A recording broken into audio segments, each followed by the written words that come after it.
শান্তি মিশন নিয়ে যখন কাজ শুরু করলেন, আরবে আইয়ামি জাহিলিয়াতের মধ্যে হারবুল ফুজ্জার নামে যেই অবাধ্যদের যে লড়াই ছিল, আল্লাহর নবী শান্তি মিশন চুক্তিনামা করার পরে ওই আরব দেশের মধ্যে আর কোনোদিন ঝগড়া ফাসাদ হয় নাই। সুবহানাল্লাহ। আল্লাহর নবী বিশ্বনবী জনাবে মুহাম্মদুর রাসূলুল্লাহ সাল্লাল্লাহু আলাইহি ওয়াসাল্লামের বয়স যখন 20 বছর হয়ে গেল, আল্লাহর নবী জনাবে মুহাম্মদুর রাসূলুল্লাহর চাচা আবু তালিব আল্লাহর নবীকে লালন পালন করতেছে, কিন্তু ওই সময়ের মধ্যে আবু তালিবের অবস্থা একটু খারাপ হয়ে গেল।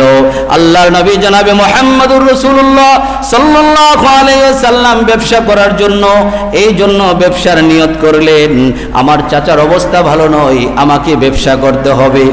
ব্যবসা করা হালাল না হারাম? কথা বলেন না, ব্যবসা করা হালাল না হারাম? আল্লাহ নবী জনাবে মুহাম্মদুর রাসূলুল্লাহ সাল্লাল্লাহু আলাইহি ওয়াসাল্লাম ওই সময় বাইয়ে মুজারাবার মাধ্যমে আল্লাহ নবী ব্যবসার জন্য আল্লাহর নবীকে প্রস্তাব দিলেন। ওই সময়ের মধ্যে আরবের মধ্যে সবচেয়ে বড় লোক ছিল হলেন হযরতে খাদিজাতুল কুবরা।